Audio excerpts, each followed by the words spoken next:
this is the Miss Wolfie from our Half Acre Homestead, and today we're making a pumpkin spice roll cake.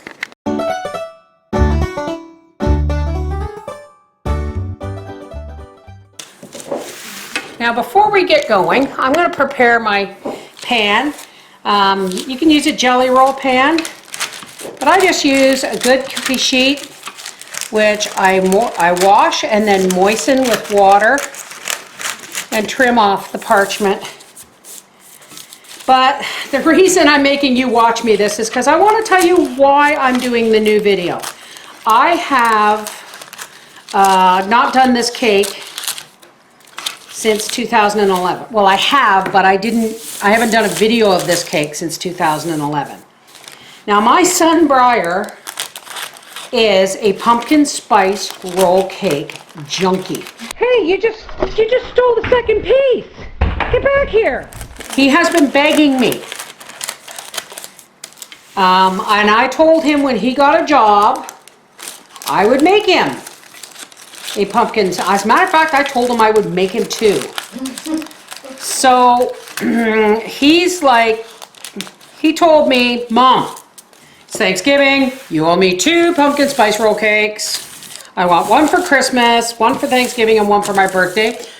Obviously he can't count because that's 3, but we're gonna make it for him. Now, like I said, I have moistened my pan, washed and moistened my pan, put parchment down so that it sticks, and now I'm just going to take my Misto sprayer with some organic avocado oil, and I'm just going to oil the paper.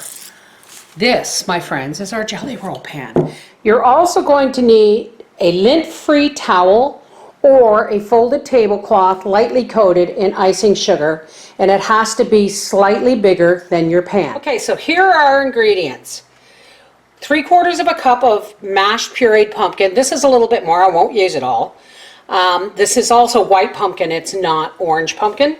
1 cup of sugar, I use raw organic cane sugar. 3/4 of a cup of flour. 3 eggs. 1/2 teaspoon of salt. 1 teaspoon of baking powder, and a tablespoon of pumpkin pie spice, which I'm going to just drop that all right in the flour. So first things first, let's get our eggs whipping. To that, I'm going to add 3/4 of a cup of our pureed pumpkin, and then our sugar. And we really want this to whip up good. Just want to make sure everything's well mixed.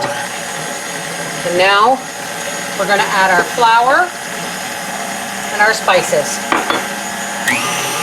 Now we're going to take our batter and we're going to pour it into our oiled and parchment lined pan.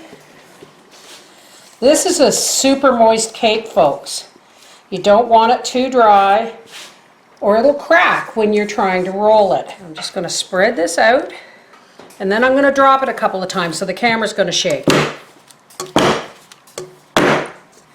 This is to make sure it spreads evenly and that we get any air bubbles out. Air bubbles are a pain in the butt when you're rolling because, again, it will crack them. This is going into a 350-degree oven for 12 minutes. Okay, so while our cake is baking, let's get our filling ready. We have an 8-ounce brick of cream cheese and a 1/4 cup or a 1/2 stick of butter.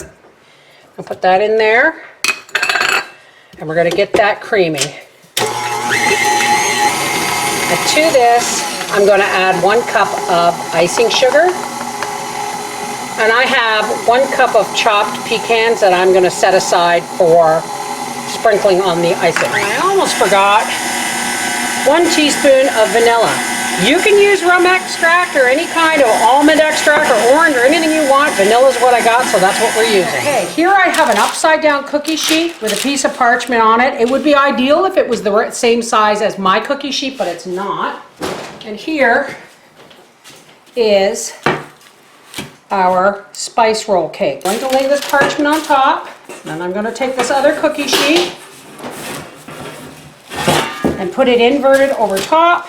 Hope I don't melt my tablecloth. And I'm gonna flip it over. And I'm going to very carefully peel off my parchment paper. I'm going to take this cake pan out from underneath now. Just like that. Slide my cake over the icing sugar, and just like that, flip it onto there. That's how I do that. Now, I should have ideally got it right up to the edge here, folks. So I'm just going to very gently pull it. And I leave a 1-inch edge, and I'm just going to fold that and very carefully and somewhat loosely roll this up while it's still hot. Now we're going to let it cool for about 10 minutes. We don't want it to get cool, or unrolling it, it will crack.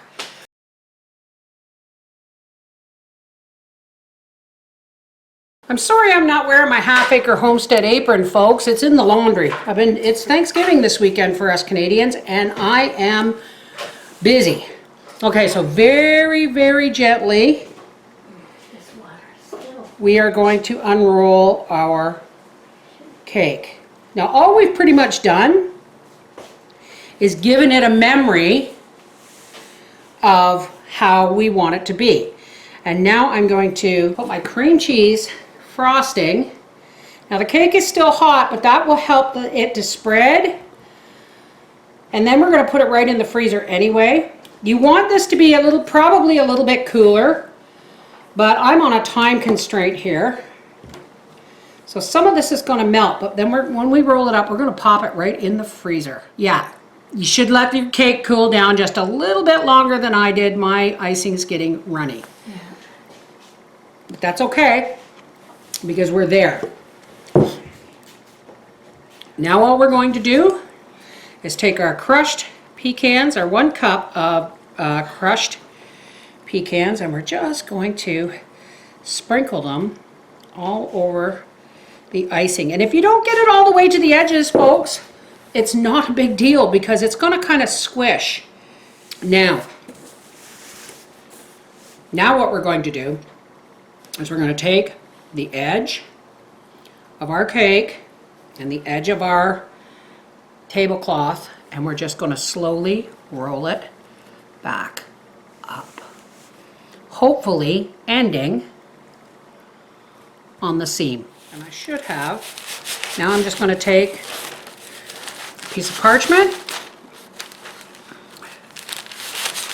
and slide it under our cake. Uh-oh.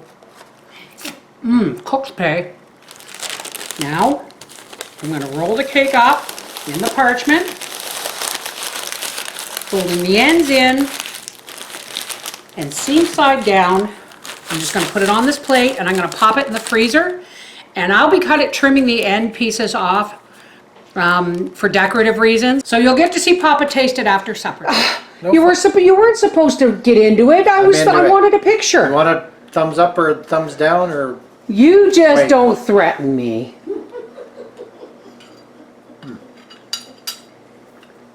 Very tasty.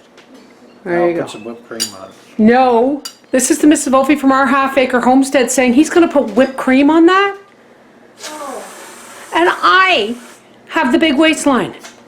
I don't get it.